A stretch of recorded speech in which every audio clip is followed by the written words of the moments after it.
Hashtag 183, Apocalipse, estudando as profecias. Vejamos no Velho Testamento, com suas profecias, e os evangelhos para cumprir o cumprimento destas profecias. Já no Novo Testamento da Bíblia Sagrada, o fato é que os judeus não aceitaram Jesus como o Messias de Deus, o ungido de Deus, o Filho unigênito de Deus, o libertador daquele povo. Israel hoje, no estudo das profecias, não se trata daquele estado de Israel. Porque o povo de Israel nem aceitou o Cristo. Aliás, até o crucificou. Aqui a palavra Israel significa toda a humanidade terrestre. Por tudo que já vimos a respeito do Cristo, esta palavra, aqui ela é um símbolo da humanidade. É toda a humanidade pecadora, empedernida, de dura cerviz, humanidade cega, refratária a qualquer apelo do bem.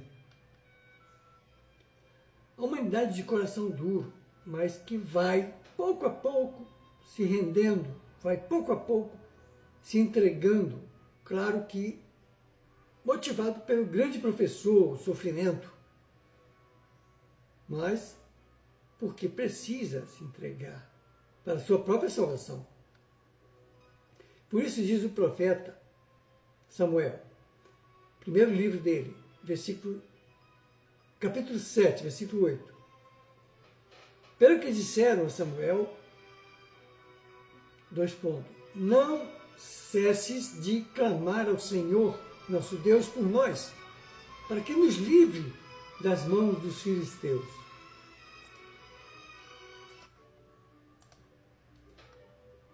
Isto é, não parar de pregar, de alertar, de advertir, para tentar salvar as almas para Deus. Isso é o que o cristão deve fazer. Porque o Cristo não foi reconhecido pelos judeus. Por quê?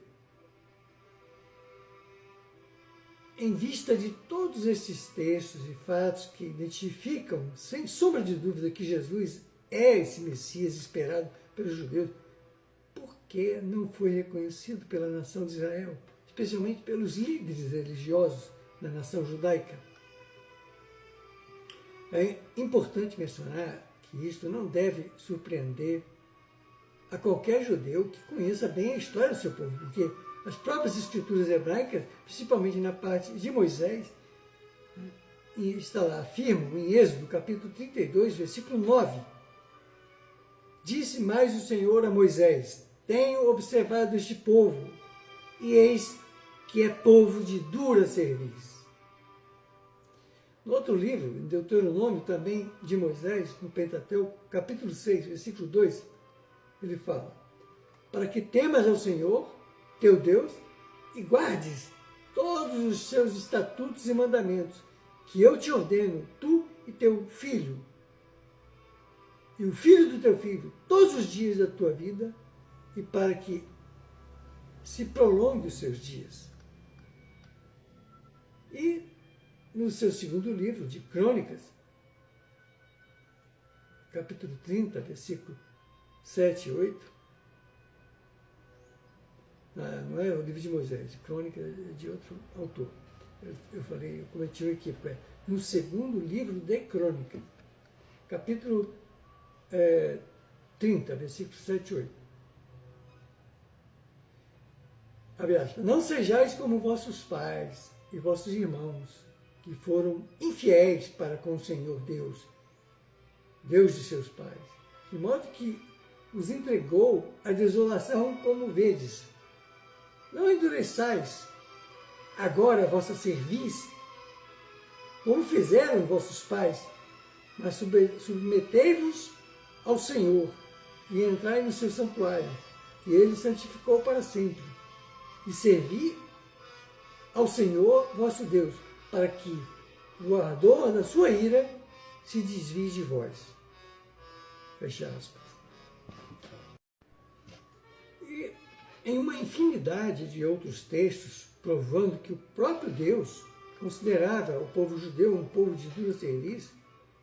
O povo hebreu, desde o tempo em que foram chamados para fora do Egito, até a sua restauração depois do cativeiro de Babilônia, as suas histórias, e depois de repetidas reincidências e recaídas, desprezando as instruções de Deus e perseguindo e até matando os profetas de Deus.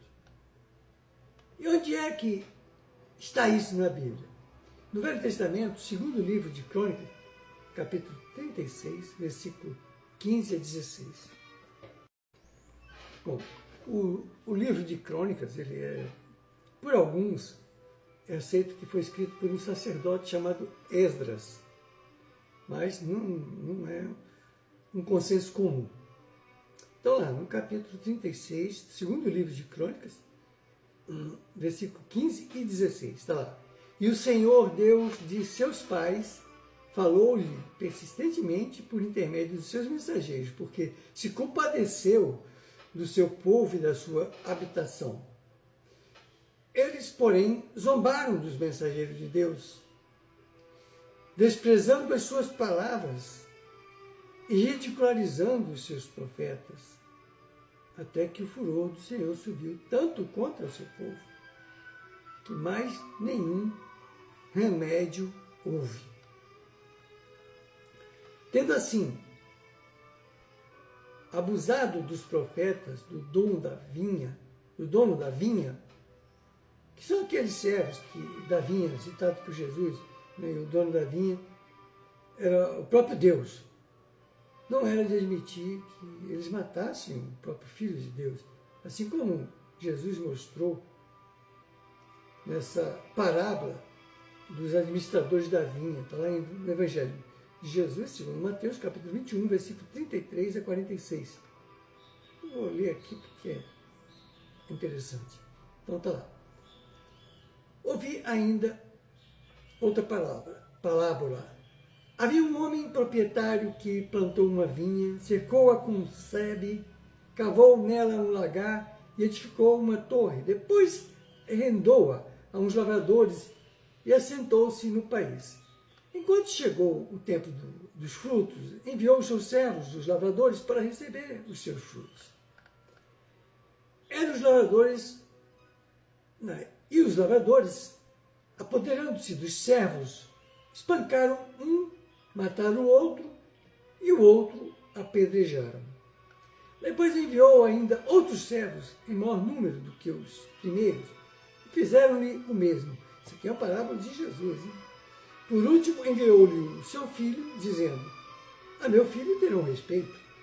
Mas os lavradores, vendo o filho, disseram entre si: este é o herdeiro.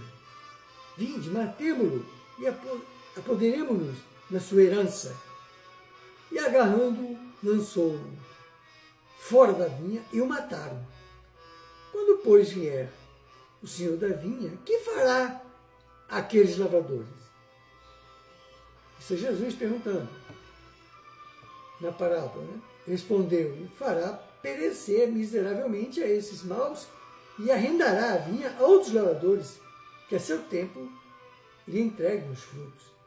Disse-lhe Jesus: nunca leste nas Escrituras a pedra que os edificadores rejeitaram?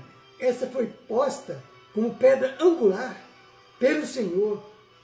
Foi feito isso e é maravilhoso aos nossos dias e aos nossos olhos. Jesus questionando os discípulos, né, com essa parábola. Portanto, eu vos digo que será de vós tirado o reino de Deus e será dado a um povo que dê os seus frutos. E quem cair sobre esta pedra será despedaçado, mas aquele sobre quem ela cair será reduzido a pó. Os principais sacerdotes e os fariseus, ouvindo essa parábola, entenderam que era com eles que Jesus falava e procuraram prendê-lo, mas temeram o povo porquanto o tinham como profeta. Seguiremos na próxima hashtag.